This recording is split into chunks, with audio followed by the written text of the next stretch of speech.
La Côte d'Ivoire est désormais le leader africain de l'électricité au sud du Sahara. Ce pays qui a connu une décennie de crise politico-militaire, qui a plombé son économie, avance bien.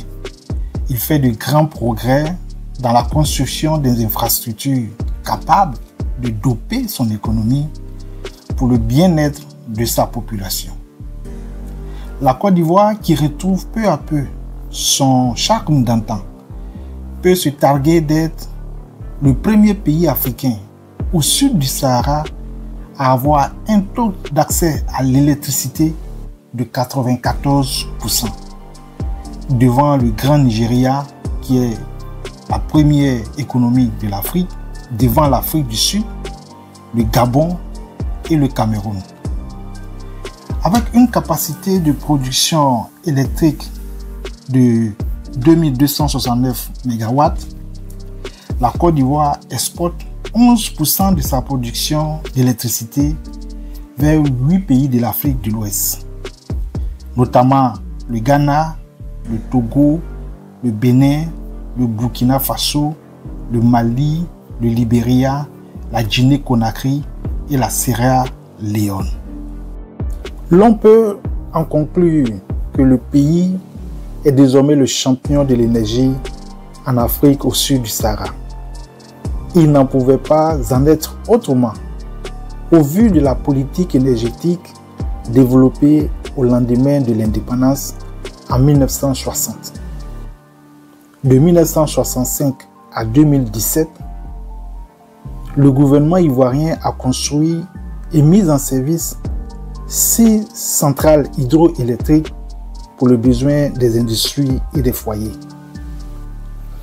Le premier gouvernement d'après l'indépendance a multiplié les centrales hydroélectriques que sont Ayamé 2, d'une puissance de 35 MW en 1965, Kossou d'une puissance de 176 MW en 1972, Tabo d'une puissance de 210 MW en 1979, Buyo d'une puissance de 165 MW en 1980 et la petite centrale de Fayé à San Pedro d'une puissance de 5 MW en 1983. En 1995, l'État ivoirien, sentant la demande croissante des industries et des ménages, augmente sa production d'électricité, cette fois-ci en partenariat avec le secteur privé, en construisant et en mettant en service la centrale thermique de la compagnie ivoirienne de production d'électricité Cyprel, d'une capacité de 556 MW. Mais avec la construction actuellement d'autres centrales sœurs, la Cyprel compte dans un bref délai produire 930 MW d'électricité. 2 autres centrales thermiques naîtront dans la foulée de la Cyprel. Il s'agit de la centrale d'Azito en 1999 d'une puissance de 710 MW et la centrale Agreco en 2010 d'une capacité de 200 MW. L'État ivoirien a toujours été soucieux de sa souveraineté énergétique, raison pour laquelle il relance la construction des centrales hydroélectriques.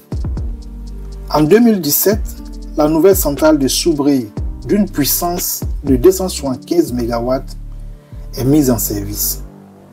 Au moment même où nous bouclons cette vidéo, sont en voie d'achèvement les constructions des centrales hydroélectriques de Gribo-Popoli d'une capacité de 112 MW sur le fleuve Sassandra à 16 km de celle de Soubré et la centrale de Saint-Grobo à Ouati d'une capacité de 44 MW sur le fleuve Bandama. La Côte d'Ivoire compte désormais 9 centrales hydroélectriques et se positionne comme le hub énergétique de l'Afrique de l'Ouest. L'État ivoirien, qui entend exploiter les énergies renouvelables et faire du mix énergétique une réalité, vient à cet effet d'installer une centrale solaire de 35 MW à Boundiali dans le nord du pays.